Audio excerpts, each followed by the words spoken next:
Hey guys, I want to speak about something a little bit different than I usually do tonight,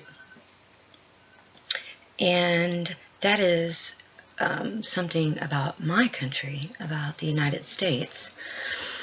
And I'll speak a little bit on South Africa in doing this because my reason for wanting to speak out a little bit about this is that I got into a heated debate. We'll say it ended up bad, an argument, with a guy from the UK. And he had sent me a message saying that he was fascinated with US politics and he wanted to ask me some questions. He said he was a conservative. So the first thing he says to me is that my president is not worried about policy, that he's not focusing on policy. And so right from the get-go, I'm blown away because I happen to be American. I happen to follow politics very closely, and I happen to know everything my president is breaking his back trying to do for the American people. Yet obstructionist Democrats stop him at every turn, out of spite, even at the detriment to American people. This is disgraceful. But another thing he said to me when I pointed this out is that conservatives weren't capable of civil debate, and that we were unwilling to compromise. And he had said something about the Second Amendment. And so when he said conservatives are unwilling to compromise, my answer was there's no compromise when it comes to our constitutional rights. There's no compromise on our Second Amendment rights. There are reasons that these rights were put into place. And the Second Amendment specifically was put into place so that we, the people, would retain our right to defend ourselves should our government ever go tyrannical. And for anyone who laughs and thinks that that can never happen, that's why there are millions of people that are ashes in Germany today. And there are many other examples. And, you know, he told me, well, we trust our military, so we don't have guns, but we're okay with it because we trust our military. And I just laughed because, he's arguing with me over my own constitutional rights, my own president, in my own country. Yet he lives in a country where he doesn't even know what it's like to have the right to own a firearm. I thought this was really naive and pretty presumptuous. But when he said they trust their military, I just laughed and I said, this is where your thinking is skewed when it comes to America, because yes, I trust most of, the military, just because they are the military. And I, as a Texan, have great respect for our military, our veterans, our police officers. And so he said, so you think that your military would attack you? And I just had to tell him, It doesn't happen like that. It's a slow process. The good people are pushed out of government, military, and the bad people replace them slowly over time. And once that happens, over a 25-year period, and you have a full-blown socialist state, that's when you have tanks running over civilians in the streets that have no way to defend themselves. And that's what we're seeing in Venezuela right now. So this person that claimed to be a conservative, he told me, I've been called a socialist and a something else before, but I'm a conservative. And I said, well, you wouldn't be a conservative here. You wouldn't be considered a conservative where I live. But, after I explained that it doesn't just happen overnight that your own government goes tyrannical on you. It's a slow process, okay? And no, we're not willing to compromise on our Second Amendment rights or any other of our constitutional rights, because these were put into place to keep our government from holding too much power over us, so that should something like this arise, that we as a people can rise up and be able to form a well-regulated army, militia, to fight back. This is the kind of crap that our ancestors were fleeing. This is why we have the Constitution in place and the Second Amendment. So after I spoke on Venezuela, I told him, it's the same thing that's happened in South Africa over a 25-year period. It was handed over to socialist, communist murderers, and over a 25-year period, all the good have been pushed out, the bad have come in. They don't even want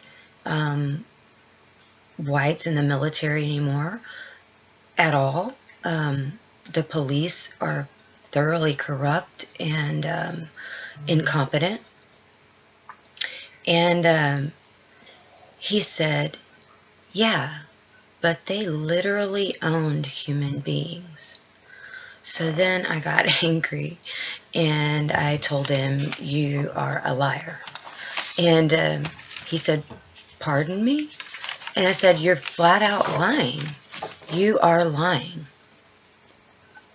And so he got mad. And I said, they never owned anyone. And I said, there are good and bad things in every society. Apartheid was mainly put into place to keep the warring tribes from killing each other and killing themselves. Were there things that were bad? Yeah, probably. Was it a first world country with a first class military, education, healthcare? Yes. Is it that now? No. It's a third world country. And this has happened over a 25-year period. Everything worth anything is and has been destroyed as being. So I presented him with some facts. The American murder rate is like 2 or 3 out of every 100,000. The South African murder rate as a whole is 34.2 out of 100,000. And the murder rate for a white South African farmer is 156 out of 100,000. So this is basically the same thing as apartheid, except 1,000 times worse, because there is mass slaughter. I mean, the number is something like 7 or 8 times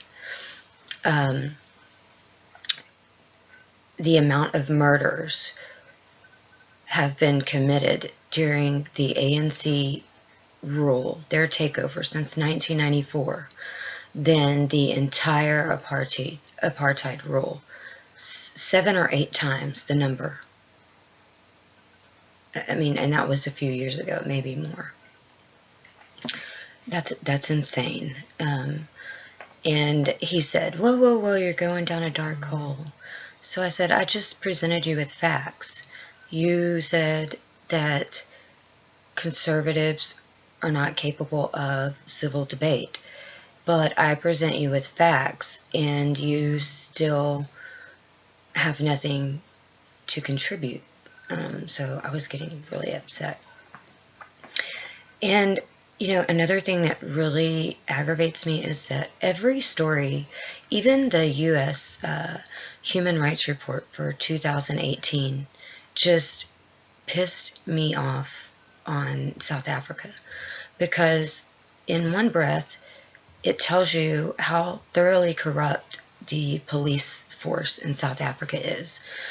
And then in the very next paragraph, they use the South African police statistics on farm murders, which are completely inaccurate and completely false. In every article I read that speaks on the murders, besides a handful, they make the statistics of these murders seem small because they compare them to the murders as a whole of South Africa. But in the reports, they always cite these murders as a whole, so that the numbers seem very small for farm murders.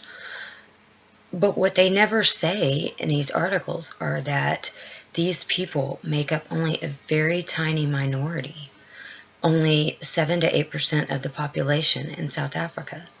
So with that being said, it changes everything about the statistics, because anyone who can do simple second grade math can tell you that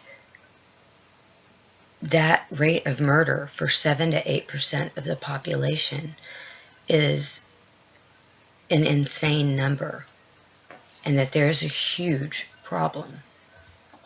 Yet this is never mentioned, very rarely. And as I said, something like 7 or 8 times as many murders have been committed under ANC rule since 1994 than the entirety of the apartheid rule. That in itself says a lot.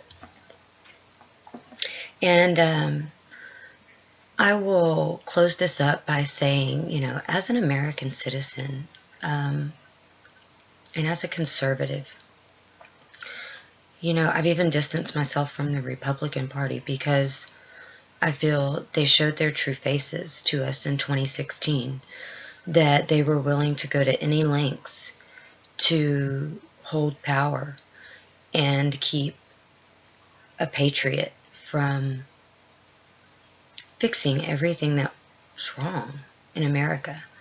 So now I just see myself as a conservative, not necessarily a Republican. And for American patriots, our constitutional rights are everything. And they're the only thing that matters. I never thought that I would see the day when a candidate running for presidency would be openly running as a socialist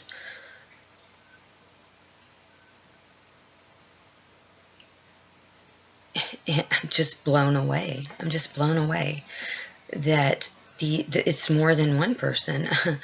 running on socialism as a platform. And it's very scary, actually, to think that we have come so far to go so low. And I feel that the Democrats are at a place where they don't really care for Americans anymore. They care for hurting Donald Trump.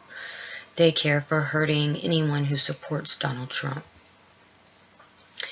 And they hate everyday Americans, the salt of the earth American people like myself, like all of the American patriots that support our president and just want to see peace and prosperity for every American in our country. We're tired of it. We're tired of you acting like you are better because you're not. We're tired of you putting illegals over our children. We were born here. This is our country. And you do not have the right to let people invade it and put their well-being above American citizens, American taxpayers, and Americans, period. And you should be ashamed. I'm ashamed as an American of you, and I don't support you. So, no, when it comes to our constitutional rights and our Second Amendment, there's no compromise on that. It says what it says, it means what it means, and we will fight for that. And that's all that I have to say tonight.